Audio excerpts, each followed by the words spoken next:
My name is Liam Carter. I'm 11 years old and I live in Springfield, Illinois.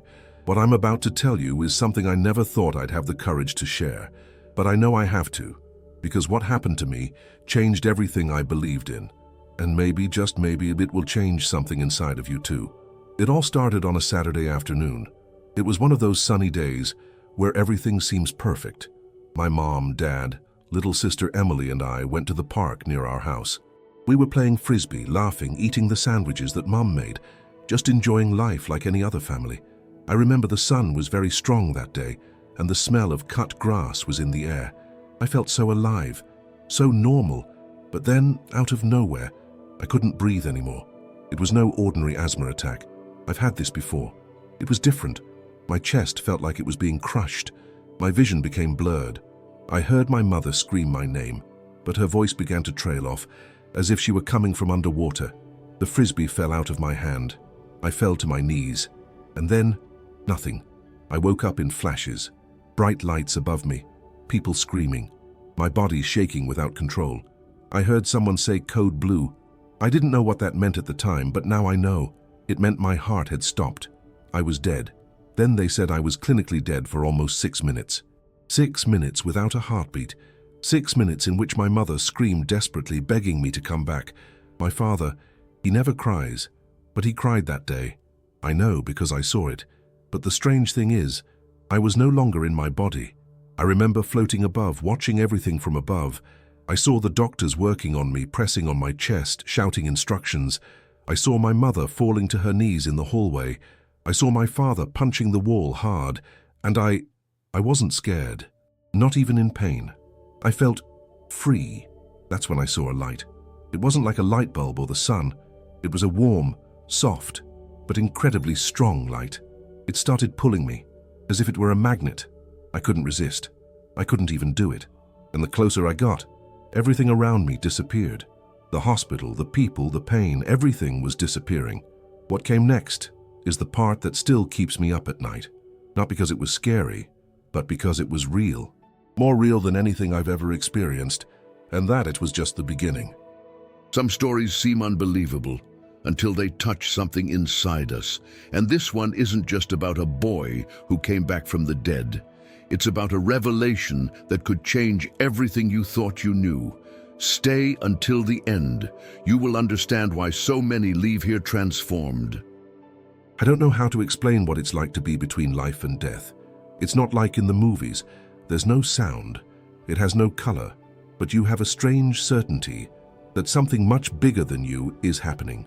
While my body was there, motionless on that stretcher, surrounded by desperate doctors and nurses, something inside me watched everything from a place I don't know how to describe. It was as if I were made of wind or light. I saw everything. I felt everything. But in a different way. There was no fear, just a feeling that time had stopped. I saw Dr. Miller's face. His hands were shaking as he gave me cardiac massage. I saw a nurse with tears in her eyes, pressing the defibrillator. Charging 200 joules. Clean, she shouted. My body jumped from the shock, but nothing. My heart wouldn't return. Outside the room, my mother held the picture of our family that she always kept in her purse. She clutched it to her chest as if it would bring me back. I heard her scream, "God, please, he's only 11, take me, but let him live." The pain in her voice, and I'll never forget it. And it was at that moment that I felt something different, as if an invisible presence had entered that room. I don't know how to explain. I didn't see anything with my eyes, but I felt it. Something, or someone, was there, observing, waiting. Time seemed stretched, as if 6 minutes were 6 hours. The entire room seemed frozen. And then I was pulled in again. But this time it wasn't the light. It was as if something held me there, as if the story hadn't ended yet. I heard a sound, low at first, then stronger. It was the sound of my own heart, beating, weak, but hitting. A beeping began to beep. The nurse shouted, "He's back, we have a pulse." At that very moment, something inside me was ripped out, hard, and thrown back into my body. It was like falling off a cliff. Everything hurt. My head felt like it was exploding. I opened my eyes. I saw the white ceiling of the hospital, the light blinding me, and my mother's voice saying through tears, "He woke up. My God, he woke up." But the strangest thing was what I felt inside. It was as if I had come back different, as if I brought something with me, a memory, a presence, a calling. The doctors were amazed. They said they couldn't explain it. Such cases were very rare. But for me, that wasn't luck. It wasn't a coincidence. It was purpose. I still didn't understand what had happened, but I knew that this wasn't just a medical experiment. I've been somewhere else. I felt something that words cannot reach, and inside me, a silent voice said, "You need to remember. You need to tell." And I will tell. But what comes next is even more unbelievable. Even after my heart started beating again, I didn't completely come back. My body was here, but a part of me was still there, wherever there was.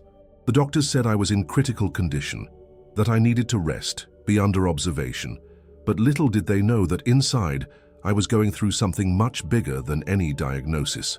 That night, lying in the hospital bed with tubes and wires connected to my body, my eyes were closed but I wasn't sleeping. It was as if another door had opened, and I crossed it. At first it was just darkness, but it wasn't scary darkness. It was a deep silence, like the one at the bottom of the sea. And I felt light, as if my body had disappeared. There was no weight, no pain, just peace. Suddenly, small lights began to appear. First one, then dozens, hundreds. They were like living stars, pulsing around me. Each one seemed to contain an emotion, a memory, a feeling. I could feel them. Love, sadness, forgiveness, all at the same time. And then, deep inside, a bigger light appeared. Strong, intense, but it didn't blind me. On the contrary, it called me. It was as if it whispered my name without using words. I felt irresistibly drawn to it. I started moving towards that light, not walking, floating. With every second she grew closer, and the closer I got, the more my mind expanded. It was as if everything I thought I knew about myself, about the world, about God, was being rewritten. It was along this path that I started to see things, images, people I had never met, but who seemed to recognize me. A lady looked me in the eye and smiled. A man with ancient features put his hand on his heart as if to say, "You are welcome." And then I saw something that gave me goosebumps. It was as if I were in front of a field, but not just any field. It was alive. The flowers moved as if they were breathing. The sky had no sun, but it shone with a golden light that came from everywhere. The air felt like music, and there was a presence indescribable. She didn't speak, but she surrounded me with a love that made me cry, even without tears. And then he appeared. In the middle of that field, a figure appeared in the distance. I knew who it was, before I even saw the face. My heart raced. Everything inside me recognized it, but at the same time a doubt crossed me. He's not like the pictures, and I stood still, without understanding. What I was seeing challenged everything I had learned up until then. I didn't know whether to approach, run away, or just stay there trying to understand what was happening. But one thing was certain.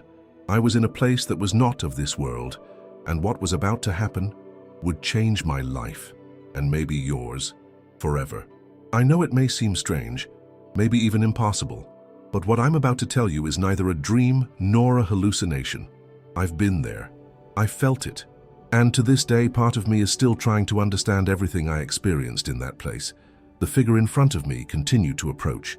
With every step I took, my heart raced, even though there was no body there. I didn't know if I was floating or just existing in another state, but I felt it. And what I felt was something that couldn't be put into words. He stopped a few meters away from me. He didn't have long hair or light eyes like the images I grew up seeing in books and films, but something inside me knew, with a certainty that cannot be explained, that it was him. His gaze was like fire and tenderness at the same time. Intense, penetrating, but it didn't cause fear. It was as if he saw me completely, knew me completely. He didn't tell me his name. It didn't even need to. Everything around me seemed to say, "You are before him." But the most shocking thing was the feeling that I was not a stranger to him. He looked at me, just looked, and somehow, in that look, he showed me things. Not with words. It was as if scenes were playing inside me. I saw the day I lied to my mother and felt guilty afterwards. I saw it when I helped a classmate at school and felt joy. I saw when I fought with my father and cried alone in the room. I saw small moments that I didn't even remember. But there, everything made sense. And then I heard something. A voice. But it wasn't like listening with your ears, it was right inside me. His voice, firm, deep, but full of compassion. You are more than they said you are. Those words went through me like a wave. I didn't fully understand it, but I knew there was a hidden truth there. He kept showing me things, people suffering, children alone, families tearing each other apart. All of this flashed before me, as if I were watching the pain of the world with God's own eyes. And yet there was hope, because in every scene I saw a light, small at times, almost erased, but there it was, an insistent flame that said, "There's still time." He looked at me again, and this time I felt like I was facing an entire universe concentrated in one being, a love so intense, so absolute, that it made me want to stay there forever. But then, something changed. The field around us started to get brighter. The air seemed to vibrate. And in an instant I felt like I was pulled back, as if my presence there was reaching its limit. He didn't try to stop me. He just said, again without words, "You have something to do, something only you can tell." And it was at that moment that I realized this was all real. That wasn't the end. It was the beginning of a mission, a truth that I would have to carry, even if no one believed it, even if it was difficult. Going back would be harder than I imagined. I grew up hearing about Jesus, in Sunday school stories, in church songs, in the images I saw in pictures and films. Always the same portrait. Long hair, soft beard, clear eyes, and that serene, almost distant manner, as if made of glass. But what I saw was different, totally different. The figure before me didn't fit the mold. He did not have the artificial beauty of drawings or the smoothness of paintings. What I saw was someone profoundly human, and at the same time, absolutely divine. His face had marks, as if he had cried at the suffering of the world. The eyes were dark and intense, like a deep sea where all pain and healing could fit. He didn't speak with words, but everything about him communicated. The look, the gestures, the energy that surrounded each movement. There was something about him that was majesty and mercy at the same time. Have you ever felt small and infinite in a single second? It was like that. What surprised me most was the strength. Not physical, but spiritual. It was like being in front of a lion, and at the same time a mother cradling an injured child. His presence showed me an uncomfortable truth. Jesus was not just sweet love. He was justice. He was authority. He was different from what we were told. He showed me scenes of humanity, but now with a different focus. Religions fighting each other, leaders exalting themselves, temples being built while hearts remained empty. And a question echoed inside me, is this the Jesus you are following? It cut me up inside. I realized that many, even speaking on his behalf, never really knew him. They created a comfortable, controllable, tamed version. But what I saw could not be controlled. The Jesus I saw confronts us, transforms us, and it calls us to something much deeper than rituals or pretty words. "Tell me what you saw," he said inside me. "Even if they laugh, even if they deny it, say it." And that's why I'm here telling you all this, not to convince you, but to invite you to reflect. And here is my request, sincere from the bottom of my heart. Have you ever felt that the Jesus you were taught might not be the real one? If so, write it here in the comments. Tell me. Let's talk about it. Maybe your experience, your doubt, or even your pain will help someone who will read it right after you. Because sometimes, a sincere question is worth 1,000 ready-made answers. After that look that pierced me inside, I thought everything had already been revealed. But what happened next was even more profound, and in a way, painful. The place where we were started to change. The golden field was transformed, not with violence, but with purpose. It was as if the environment itself was reacting to what I needed to see.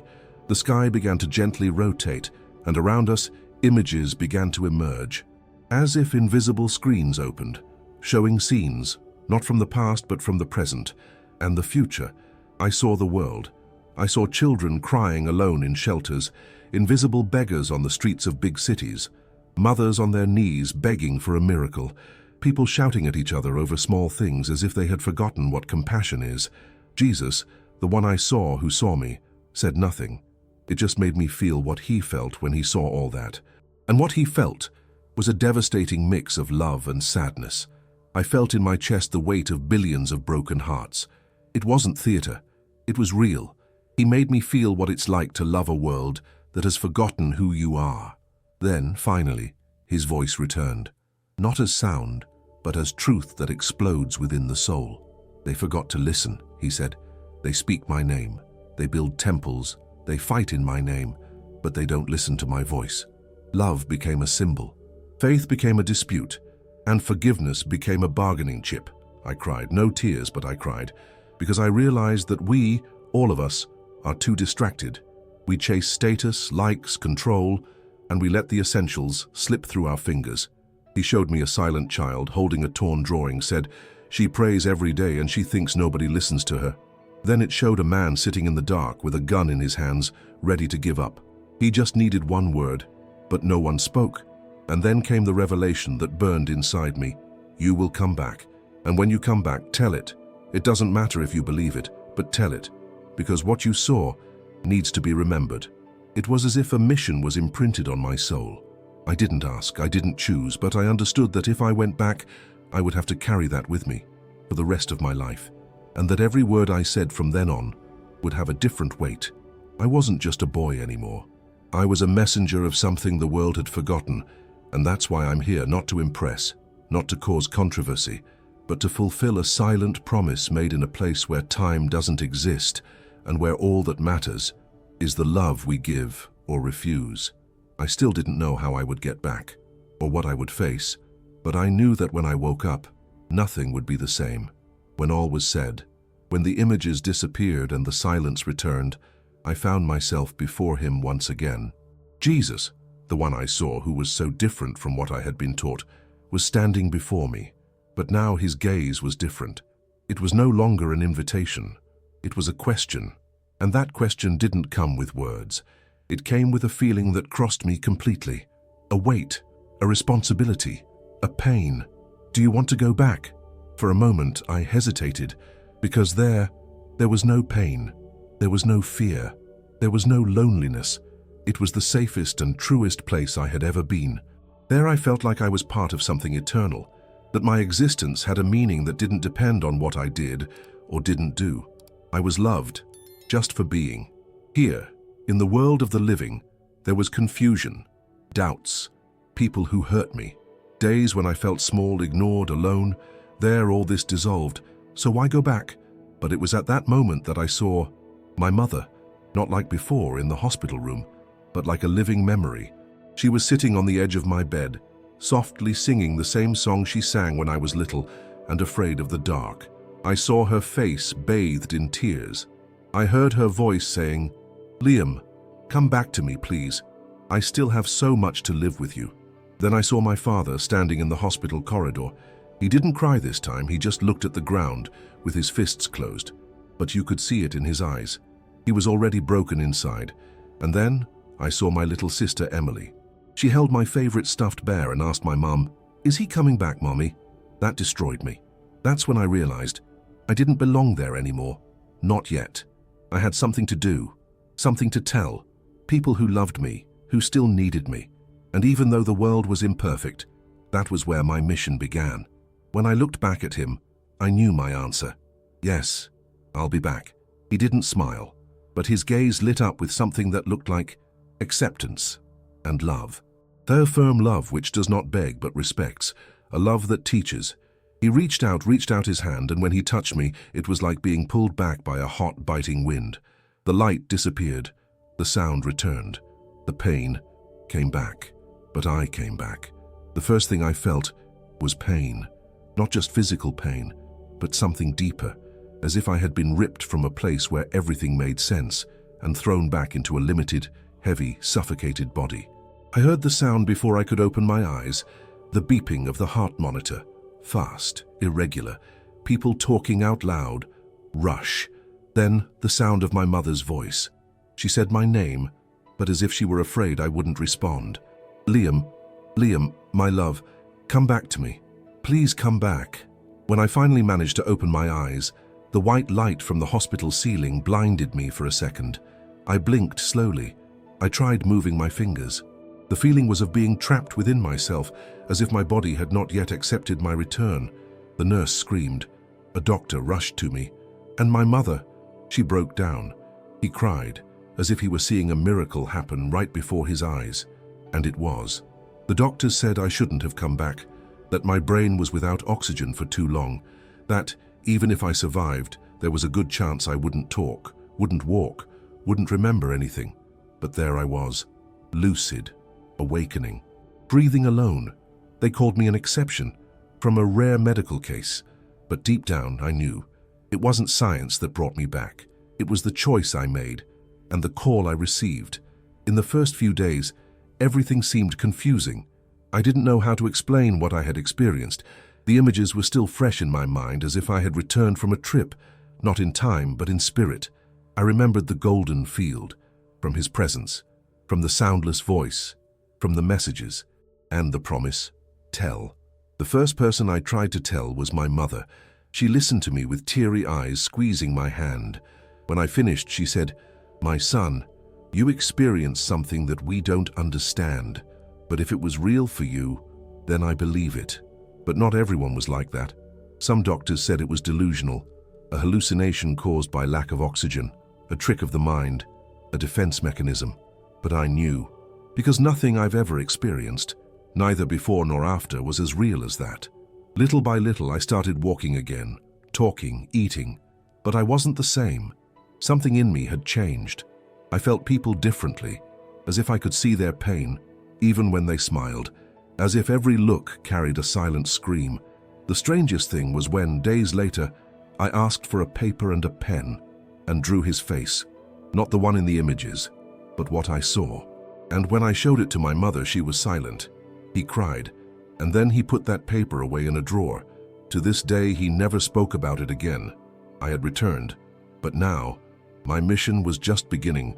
When you come back from the other side with a story that no one can explain, the silence becomes a kind of prison. In the first few days at home, my mother treated me as if I were made of glass. She took care of me with that love that only mothers have, but there was something in her eyes, a contained doubt, as if, no matter how much she believed, she still tried to fit everything into the logic of her world. My father was more direct. When I told him what I saw, he just said, "You had a dream, one of those really vivid ones that happens to people who almost die," and left the room. It was the first time I felt like my truth was not welcome. At school, the situation got worse. Someone, perhaps a teacher, perhaps even my parents trying to seek advice, commented to others about my experience. And then, all hell broke loose. They nicknamed me Baby Jesus, the Prophet, the Living Dead. Some scoffed. Others looked at me with fear, as if I were a freak.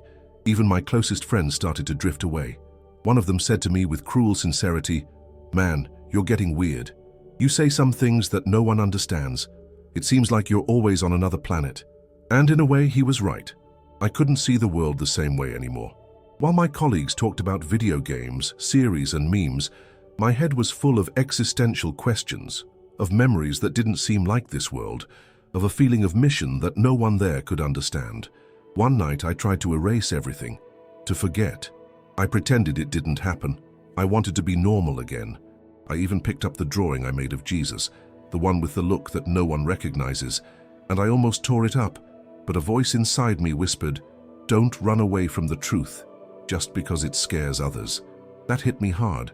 The truth is that being different hurts. Being the bearer of a message that doesn't fit in people's minds is isolating. And I, at just 11 years old, was already experiencing the loneliness of someone who carries a calling. But something in me wouldn't let me give up. It was as if his presence was still here, invisible but live. And even when everyone turned their back, I felt that I wasn't alone. I started writing in secret, everything I remembered, every image, every sentence, every emotion. I wrote not to prove anything to anyone, but to not forget, because I knew that sooner or later someone would listen, someone would feel it, someone would wake up. And in this silence imposed by others, I started to prepare, because the time for testimony had not yet arrived. But I knew Once he arrived, nothing could stop him. For weeks, maybe months, I lived in silence. My notebooks hid pages and pages full of memories, visions, and words that still resonated with me. I wrote every day as if I were recording an urgent message, but it would only be delivered at the right time. And that time finally started to arrive. It all started simply. A school project, free theme. While others wrote about dinosaurs, travel, or superheroes, I wrote about the day I saw Jesus. I submitted the text without thinking much. It was just another way to get it out. But the teacher read it out loud to the class. At first silence, then muffled laughter. But there was something different that time. When I looked back, I saw a boy from my class, Lucas, with his eyes full of tears. At recess, he came up to me and said, "My grandmother died last week, and I thought I'd never see her again. But when you talked about that place, that field, I felt something, like she was there." It was there that I realized maybe the world wasn't ready, but some people were. A few days later, another colleague took me aside. "Do you still have that drawing of the guy you said was Jesus?" I showed him. He stared at it for several seconds. Then he whispered, "I saw that look in a dream. I swear." People started looking for me. First children, then adults. People who had no one to tell what they felt, who also saw, heard, or felt things that the world called crazy. People who were silent just like I was. A silent current began to form. My mother then decided to share my story with an online group of parents, and there it was like lighting a match in a dry field. Before long, messages started arriving from different places. My son experienced something similar. My daughter spoke of the golden field. Is it real? That's when a local journalist got in touch. I wanted to do a subject. He said he was skeptical but curious. I gave the interview. I spoke from the heart. No exaggeration, no flourishes, just the truth. When the video was published, everything changed. Thousands of views, emotional comments, people saying they never believed. But when they heard my story, they felt something awaken. Others attacked, of course. They called it an invention, sensationalism. But it didn't hurt me anymore, because now the truth had begun to resonate, and when a truth comes out of silence, there is no way to silence it again. When the interview aired, I thought everything would go back to normal after a few days. That would be just another video lost on the internet. But that's not what happened. In less than 48 hours, the video already had more than 500,000 views. In 1 week, it exceeded 2 million, and the comments, there were thousands. People from all over the world, speaking languages I didn't even understand, saying they felt something different while listening to my story. Some said, "I cried, and I don't even know why." Others, "I felt like someone was talking to me for the first time." There was a woman from India who wrote, "I've never heard of this Jesus, but the one you saw, I saw it too, in an experience I had 10 years ago. What was once a burden of mine alone was now shared." The story took on a life of its own. Websites started publishing reports, podcasts wanted to interview me, TV shows sent messages asking for an appearance. I was just a boy, and suddenly, the world wanted to hear my voice. But along with that came the other side. People criticizing, pastors saying that my Jesus was a heretic, atheists saying it was all fabrication, psychiatrists trying to explain me with theories and terms that seemed empty compared to what I experienced. Post-traumatic disorder, compensatory fantasy, unconscious religious influence. I heard everything, respected, but inside me, something remained unshakable, because whoever was there, he knows. It doesn't matter how many titles someone has. It doesn't matter how many arguments arise. There is a truth that can only be felt, burn inside the chest, chill the soul, and that truth, once awakened, never goes back to sleep. Many people began to share their own experiences. People who were in a coma, who underwent risky surgeries, who saw the light, who heard the voice. People who also came back, and who, like me, was afraid to speak for years, of being ridiculed, silenced, and now they were no longer alone.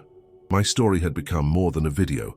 It was a mirror, a scream, a seed planted in the hearts of those who needed to remember that there is something beyond, and that this something is more real than everything we see with our eyes.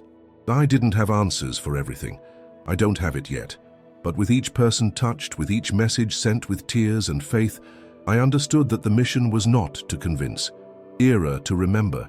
Remember that there is a greater love, a deeper truth, and that the Jesus that I saw, the one that few talk about and is still calling ordinary people, like me, like you, calling to listen, to feel, to wake up.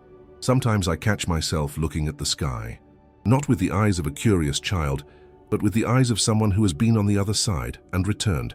And every time I look at that blue sky, so vast, so deep, I ask myself, why me? Why was I chosen to see what I saw? I'm not perfect. I never went. I have fears, doubts, insecurities. But maybe that was exactly why. Because heaven does not choose the wisest, the most religious, or the purest. He chooses the willing, those who do not remain silent, even when their voice trembles. Since the day I came back, my life has changed. But not because everything became easy. On the contrary, in many moments it became more difficult, carrying a truth that the world is not yet ready to accept. Hurts, but it also frees. And today, after everything, I'm no longer afraid. I'm not afraid of death, nor the judgment of others. The only fear that still visits me, from time to time, is that of forgetting. Forget his gaze, the golden field, the silent words, the mission.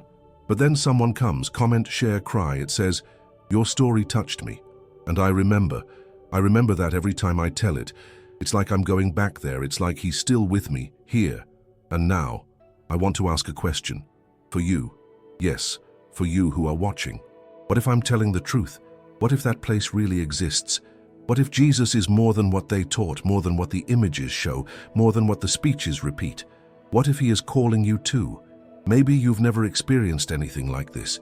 Maybe you lived and kept it to yourself out of fear. Maybe you are waiting for a signal, one touch, a reminder that you are not alone. Maybe this video is that. I'm not here to convince you, not even to discuss religion. I'm here as someone who saw it, felt, lived. He died, and he came back, with a truth that burns inside, even on days when everything seems cold. And if you've made it this far, it's because this story called you, so don't ignore it. Close your eyes for a moment, take a deep breath, and ask within yourself, what if it's true?